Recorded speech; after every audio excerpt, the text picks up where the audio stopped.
Bonjour tous frères et sœurs. Ce matin, nous allons parler de la vrille du chapitre 19 de l'Apocalypse. Nous avons toujours dit que le jour du Seigneur est proche. Le jour du Seigneur est proche. Le Seigneur vient bientôt. Le Seigneur vient bientôt. Chaque fois que nous disons « Le Seigneur vient bientôt », cela comporte deux significations. L'une est que le Seigneur Jésus-Christ va prendre ceux qu'il aime pour les enlever au ciel. L'autre signification est que le Seigneur Jésus-Christ viendra pour craser les nations et les peuples. Par conséquent, le retour du Seigneur, pour ceux qui appartiennent au Seigneur Christ, est une merveilleuse bonne nouvelle. Mais, pour ceux qui appartiennent Satan, c'est un cri de malheur. Parce que, pour ceux qui appartiennent Satan, quand le Seigneur reviendra, il détruira les nations et les peuples. Cependant, ce qui est merveilleux, c'est que quand le Seigneur reviendra, d'abord, le Seigneur va prendre les enfants clestes, pour les enlever au ciel, pour les ramener au royaume des cieux. Frère Eschber va aussi ramener les enfants de la nouvelle terre au royaume. Enfin celui qui appelle roi des rois et seigneur des seigneurs le Fils.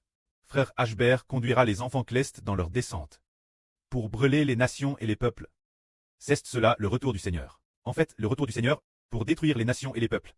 C'est le Fils du Seigneur. Ce Fils qui a reçu le nom du Seigneur crasera les nations et les peuples. C'est cela. Le retour du Seigneur Jésus-Christ.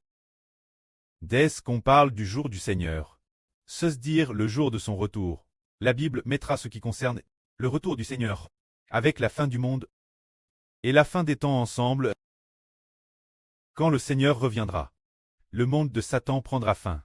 Il n'y aura plus d'humanité, car seuls ceux qui appartiennent au Seigneur Jésus-Christ resteront. Tous ceux qui appartiennent à Satan n'existeront plus.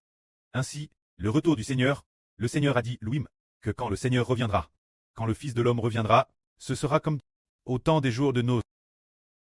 Au jour de Noé, les gens de ce temps-là mangeaient et buvaient, achetaient et vendaient, plantaient et bâtissaient. Et alors, le grand jour, le jour du déluge est arrivé. Et le déluge a submergé toute l'humanité, ne laissant que la famille de Noé 8 personnes. De la madame manière, il en sera de madame pour le jour du Seigneur. Quand le Seigneur viendra et il enlèvera ceux qui appartiennent au Seigneur Jésus-Christ, d'abord au ciel. Ensuite, le Seigneur enverra son propre Fils descendre pour détruire les nations et les peuples. C'est cela la venue du Seigneur. C'est pour brûler le monde. C'est la venue du Seigneur. Le monde prendra fin.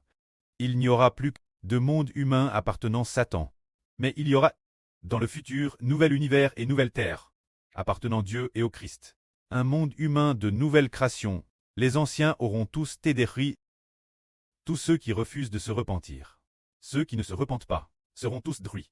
C'est pourquoi le Seigneur Jésus-Christ a dit dans sa première parole de l'Évangile, « Le royaume des cieux est proche, repentez-vous. » Et croyez l'Évangile, se dire que le Seigneur va recevoir la royaume, le jour où il recevra l'autorité est proche.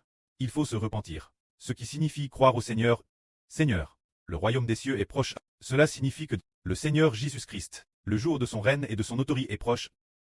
Le Seigneur Jésus-Christ, dans le royaume des cieux, le jour de son règne et de son autorité est proche, l'homme doit se repentir et croire au Seigneur, afin d'éviter que le Seigneur Jésus-Christ reçoive la royaume, réoive l'autorité royale, et détruise ceux qui refusent de se repentir. Mais, qui règne actuellement? Satan règne, mais la période du règne de Satan touche sa fin. Le royaume des cieux est proche, cela signifie aussi que la période du règne de Satan, le jour de sa fin est également proche. Ainsi, nous disons, le chapitre 19 de l'Apocalypse raconte que le Fils du Seigneur appelle le Fils du roi des rois, descend avec les traits clestes,